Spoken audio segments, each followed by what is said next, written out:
Hi, my name is Daryl Egan. I'm putting forward this video as a shout out to Australians to expose something shocking about our country. I'm going to talk about the issue of our government in Australia supporting Ukraine neo-Nazi military and political factions, which is a danger to us all. It can create issues like what we saw in the Christchurch massacre and what we saw in Buffalo by supporting extremists with weapons and with military training. To give you some background, in 2014, Ukraine had a Maidan coup. At that time, neo-Nazi people from around the world and individuals flocked to Ukraine to be part of that coup and to grab some political power in Ukraine.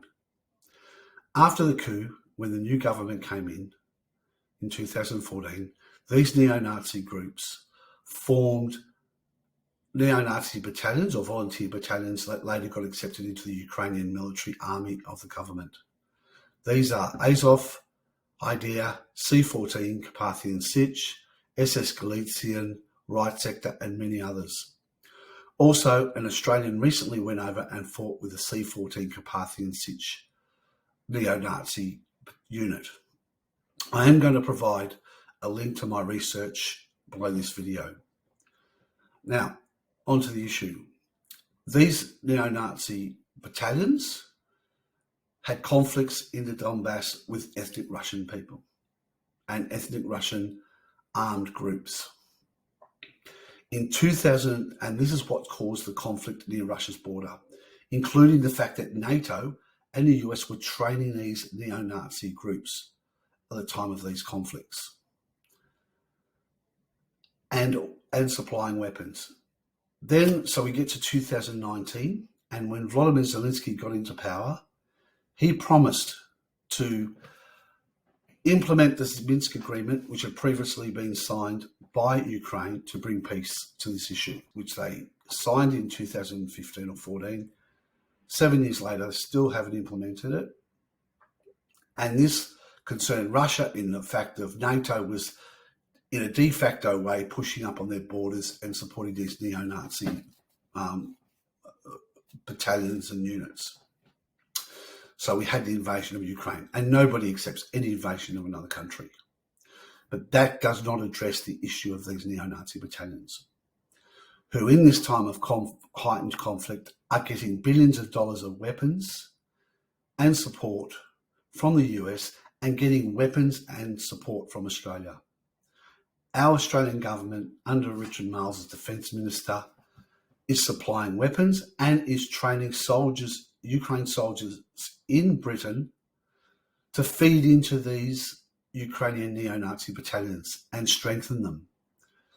Volodymyr Zelensky has closed down three opposition political parties, and this has created a power vacuum.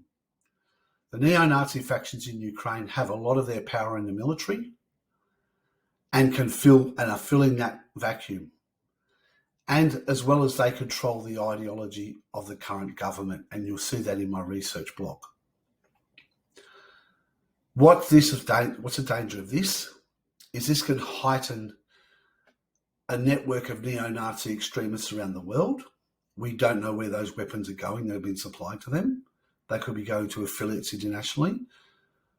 Italian police about a few days ago caught some neo-Nazi extremists who had ties to Azov battalion in Ukraine. They caught them in Napoli in Italy. So there is a network.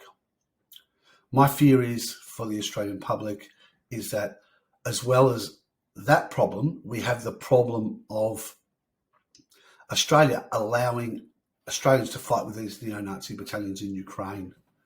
And Trevor the Ninja recently, who was reported on the news, went and fought with the C-14 Carpathian Sich neo-Nazi unit, and Danahay Jeda Williams as a medic and soldier fought with them. So what happens if we're allowing these people to fight there? They come back to this country radicalised. What does that mean for our non-white community? What does that mean for our First Nations communities?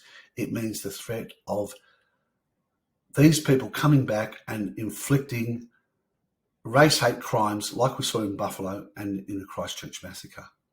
That's why in 2020 our government stopped Australians fighting with neo-Nazi battalions in Ukraine, but apparently now it is okay. I am asking people who see themselves as wanting to fight racism to write to Richard Marles, go to his website, find his email. Also, I've approached the Greens and they've done nothing about it. So I went to David Shoebridge, who's the Greens Defence spokesperson. I would like you to email David Shoebridge. And I would like you to also email Lydia Thorpe, who I have also reached out at the Greens. And I'll leave you with my friend Jose Vega in this next video you'll see, where he is in the US is calling out the funding of neo-Nazis by the US government. Thank you for your time, and I hope for your support. Mr. Bowman, you told me you were going to stop funding the Nazis in Ukraine, Mr. Bowman.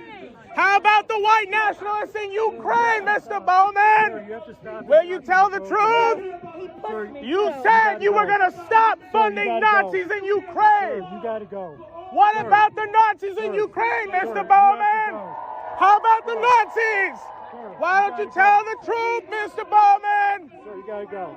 How about we tell the truth, Mr. Bowman? We're trying to listen to him. Be Why quiet. don't we tell the truth? You've been funding the same white nationalists who killed.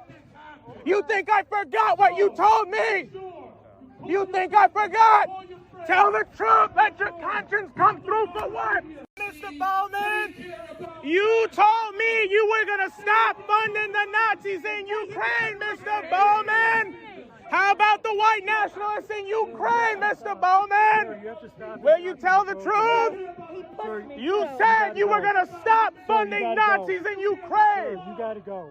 What about the Nazis in Ukraine, Mr. Bowman?